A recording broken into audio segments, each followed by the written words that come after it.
eu não tinha a menor noção de qual era a figura do meu pai, né? Assim, eu fui criado no interior de São Paulo, uma vida simples, a gente morava num sítio. Que cidade que é? Mariporã. Ah, Mariporã. Tem aqui do ladinho, pertinho, né? Interior de São Paulo, aqui do ladinho. E, ok, vivi uma vida, uma adolescente normal, né? Quando, com 17 anos, passando em frente a uma banca de jornal, eu fazia economia já nessa época, e eu passei e ouvi o meu pai na capa de uma revista, e tava simplesmente escrito, os bilionários da bolsa, as maiores fortunas. Eu olhei para aquilo e falei, eu não acredito, esse é o meu pai que tá ali. E ali eu descobri que meu pai... Ele escondia de você? Olha, eu não acho que era proposital do tipo, vou esconder da família que eu sou um bilionário. É que naquela época ele era muito low profile. E a gente tem que entender também que não se falava muito de bolsa de valores na mídia. Sim. Foi, acho que talvez ali em 2012, 2013, tava começando a se falar sobre o assunto, né? Você tinha algumas mídias especializadas também digitais, né, nascendo. Tinha alguns influenciadores também começando a falar sobre o assunto. Então, acho que o negócio cresceu mesmo de proporção de 2018 para cá, né? E, em geral, acho também existe uma tendência, não cientificamente comprovada, eu diria, mas de grandes referências, quando o investidor ele é muito focado em dividendos, ele tende a ser mais low profile. Então, o trader, né, que todos os dias ali investindo, ele quer vender uma vida de, olha lá, ganhei um carro em 2 dias. Então, ele precisa ativar esse tipo de coisa. Sim. E você pode pegar até um dos maiores dividendos do planeta, que é o Warren Buffett. Continua morando numa casinha simples, continua tendo uma vidinha simples, né? Só não é low profile porque é o tamanho gigantesco também da pessoa. Mas eu acho que tem um pouco disso, né? Em geral, o perfil do investidor também demonstra como que ele vai aparecer mais ou menos no mercado, né? Exatamente, exatamente. Então, naquela época, quem conhecia meu pai eram pessoas muito nichadas de mercado de capitais, né? Porque o mercado de capitais é um nicho ainda dentro do mercado financeiro. No mercado financeiro é gigantesco, tem várias vertentes. Então foi aí que começou, assim, na verdade eu já tinha esse interesse de trabalhar com meu pai, já o admirava, já conhecia a história dele, então imigrante, muito pobre. Começou na bolsa em 69, para vocês terem uma noção, nosso Ibovespa, nosso índice é de 68. Sim. Então, e quer dizer, BMF também. exatamente. Então ele trabalhava desde o início de tudo, perdeu um ano de bolsa, né? Então, um cara pioneiro mesmo, que na época não tinha quem se inspirar. Então, a gente tem que pensar que, final da década de 60, as coisas eram muito menos globalizadas. Então, não se tinha notícia, por exemplo, de Warren Buffett, de Benjamin Graham, nada disso, né? As coisas chegaram muito depois aqui. Então, pelo fato dele ter esse conhecimento em contabilidade, né? Ter sido técnico em contabilidade, ter feito economia, isso deu para ele uma visibilidade. Um certo dia ele atuava como uma espécie de auditor independente de algumas empresas de energia, de saneamento. E ele começou a perceber que ele assinava cheques, aprovava como controller, como auditor, as contas dessas empresas. E cheques de dividendos gordos para os controladores. E ele começou a perceber, caramba, eu já invisto em bolsa, eu também posso ganhar esses dividendos. Esses negócios têm capital aberto, eu posso me tornar um pequeno sócio de um grande negócio. E foi aí que ele se deu conta de que esse poderia ser um caminho vitorioso, exatamente. E aí ele fez um estudo que se chama Ações Garantem o Futuro, que hoje é o nome da empresa GF, né? Legal. E aí... Você já chegou a fazer um podcast com ele, não? Você e ele contando a história do começo dele, ou não? Já fizemos. Depois, já deixa o link na descrição, porque assim, deve ser uma história muito legal, né? Já fizemos. Não, é uma história super legal. E aí, pegar todo esse estudo, né, e transformar num negócio escalável, digital, atualizado, né? Então, foi muito legal, mas eu nunca me imaginei empreendendo, sendo bem sincero. Eu fui criada na minha casa com meu pai dizendo. Eu, com 14 anos, foi meu primeiro contato como investidora, em 2008. Ele fez uma carteira de investimentos para mim, com ações da Ultrapar. E falou, olha, os dividendos que essa carteira vai te dar vão ser a sua mesada. Então, dali eu entendi. Porra, se o posto Ipiranga não faturar, não tiver lucro no final do trimestre, eu não vou ganhar minha mesada, não vou ganhar meu dividendo, né? E ele foi me orientando. Poxa, vamos reinvestir.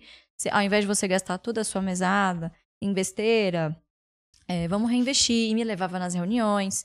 Então, a educação financeira sempre esteve presente na minha casa, desde muito cedo, sem eu sequer saber quem ele era, né? O tamanho da figura dele, o que ele representava para o mercado, né? Então, logo ali já me despertou o interesse. Então, eu quis seguir a mesma... Acho que é natural, né? Eu quis seguir voluntariamente essa carreira. Então, segui os mesmos passos. Fiz economia. Aqui faz 4 anos, faz 6, né? Fiz mais 2 de contabilidade. E comecei... É complementar, não tem como, complementar, não tem como. E com 17 comecei a trabalhar no mercado financeiro. Legal. Como que foi pra você quando você descobre, né? Que até deixa eu contar uma história. Porque a sua história de ficar bilionária, ou de entender, descobrir, né? Descobrir que ali era bilionária. Tem um cara que ele era merchandiser da L'Oréal. E ele trabalhava com um amigo nosso lá, com um diretor.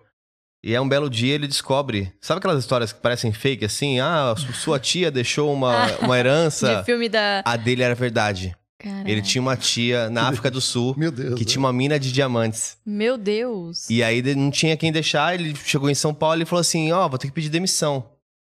Aí imagina você, diretor de um merchandise, assim, ou de vendas, fala, pô, mas por que então? Eu descobri que eu sou bilionário. Eu não tenho a família. E foi pra África tocar o negócio da mineradora de diamante. Meu Deus. Você imagina isso? Porque assim... sem também ter noção nenhuma de diamantes, né? Sim, de mineração. Você imagina, mas acho que ele teve Você tem que aprender de alguma forma. Você consegue comprar um bom time pra ajudar ele. Exatamente, exatamente. Mas não é muito bizarro? O que eu fico pensando, meu pai não é bilionário, longe disso.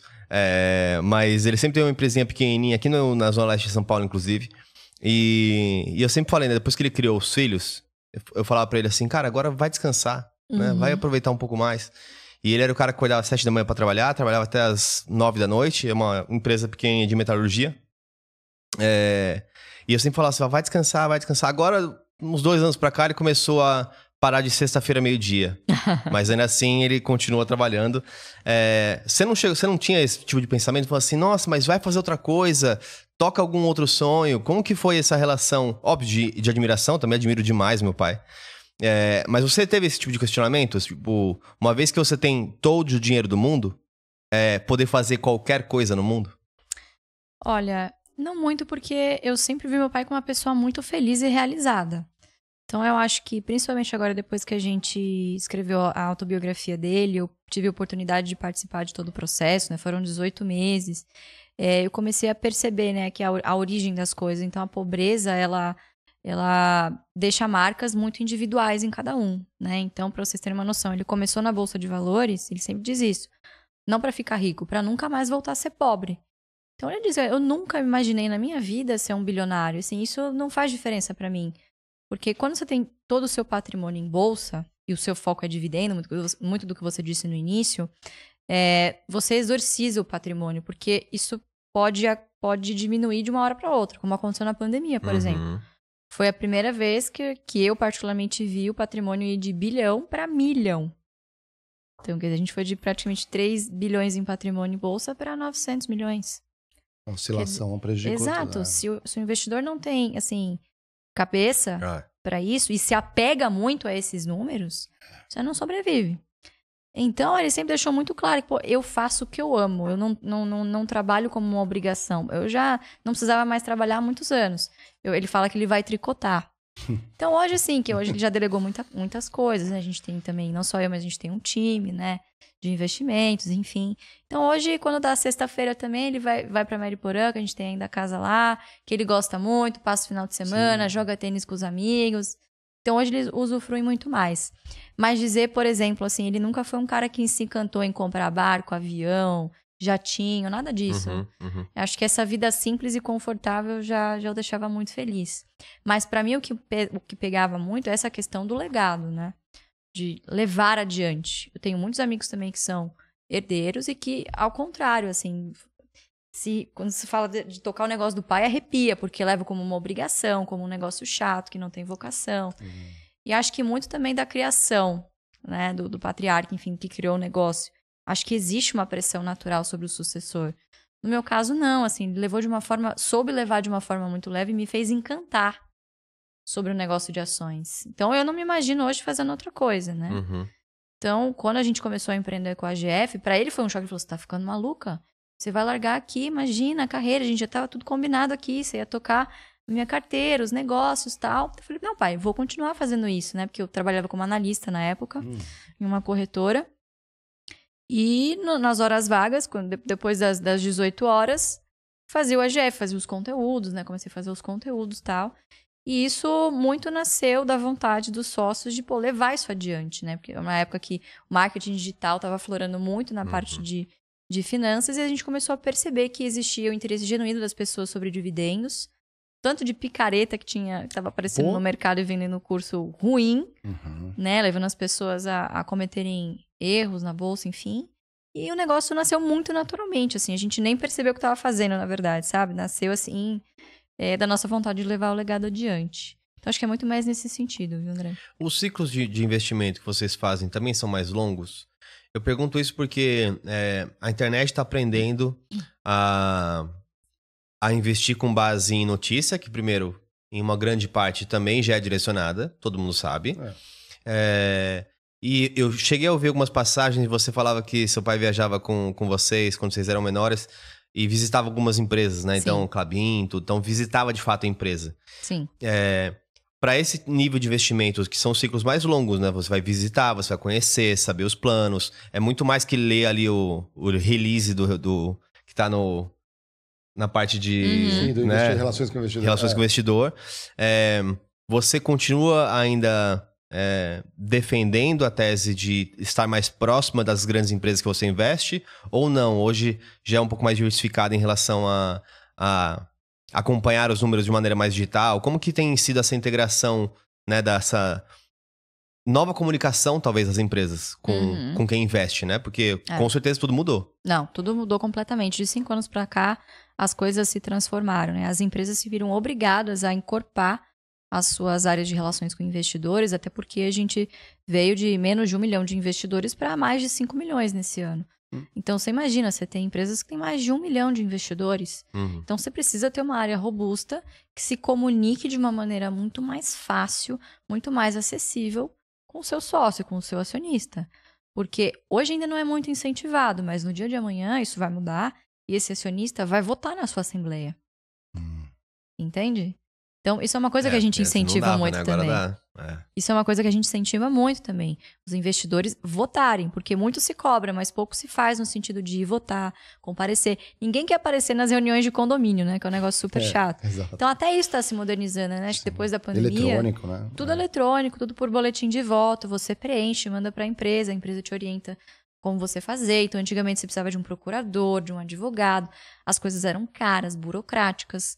Hoje não, com essa nova leva de investidores, hoje você tem empresas que apresentam seus resultados com vídeos curtos no YouTube, com reels. Então, assim, a área de RI, ela tá precisando, ela de fato precisou encorpar toda essa comunicação com o investidor. Então, hoje ficou muito mais democrático. A gente vive a era da informação e hoje não tem desculpa para você dizer que não tem tempo, que não consegui ver, não consegui me informar. Se você tirar meia hora do seu dia para acompanhar os ativos ali da sua carteira, você consegue se informar muito bem. Você não precisa mais ler um relatório de 400 páginas e caçar, tentar fazer como o Barsi fazia na década de 70. Imagina, gente. Naquela época, as ações eram títulos, como se fossem terrenos, né? Você tinha lá as cautelas, você picotava o dividendo e ia na empresa receber. Senão você não tinha essa mamata de cair na sua conta corrente, né? Então, as coisas eram muito mais difíceis, muito mais burocráticas. Você tinha muito mais assimetria de informação. Mas, lógico, para nós que somos investidores grandes e até para pequenos investidores, muitas empresas têm programas que se chamam fábricas abertas. Por exemplo, a Unipar, que é uma das nossas maiores posições de soda e cloro, tem um programa como esse em Cubatão, que você manda uma mensagem para o RI, ele agenda, né? Tem determinados dias da semana, óbvio, vai depender ali se tem alguma programação da fábrica, de parada programada ou não. Mas você tem a possibilidade. Hoje, algumas empresas abrem essa possibilidade de você ver o ativo. Isso faz toda a diferença. Porque quando a gente fala de mercado financeiro, existe uma tendência muito grande de corretor. Isso é natural. Do mercado como um todo, passar uma dificuldade para te vender uma facilidade. Quando, na verdade, quando você está investindo em bolsa, pura e simplesmente você está escolhendo de quem está se tornando sócio. Então, imagina, em qualquer negócio, vamos chamar de mundo real aqui, né? Sem ser um negócio de bolsa listado. Você vai querer conhecer esse ativo pessoalmente, você vai querer entender quem são os gestores, quem está por trás desse negócio, quem é o sócio majoritário, controlador. Será que essa empresa já passou por algum escândalo? Você vai querer ver os números, entender do mercado, para quem vende, quais são os insumos, quais são as variáveis que afetam esse negócio. Por que na bolsa isso deveria ser diferente? Não é diferente você se tornar sócio de uma padaria, por exemplo. É a mesma coisa. Só que não. As pessoas na bolsa fazem o quê? Tomam atitudes, ações por impulso. Compram ações como se fosse um negócio... E é justamente isso, porque as coisas hoje estão muito mais gamificadas. Sim. Por isso que a gente falou de day trade, né? Exato, pra te levar o quê? A comprar e vender rapidamente, vender e comprar. E aí vem dopamina, né? E dopamina. Exatamente. Trade. Não pensei nisso, é verdade. Tem isso também. Só que Vira o jogo. eu sou um pouco mais tradicionalista nisso. Eu gosto de olhar o projeto da empresa, pra onde ela vai, Claro. o que ela tá fazendo, o mercado, se é essencial ou não Sim. é, se é tecnológico. Tem que... Às vezes, o curto prazista, ele tá olhando outra coisa, tá olhando o gráfico e rezando. Exatamente. Eu acho muito complexo tomar uma decisão disso, que igual você tá falando de sociedade, com uma empresa, né? Você vai ser sócio, meio que seja um pedacinho bem pequenininho, mas você é sócio daquilo. Cara, é uma relação muito, né, séria É. que você tá colocando ali.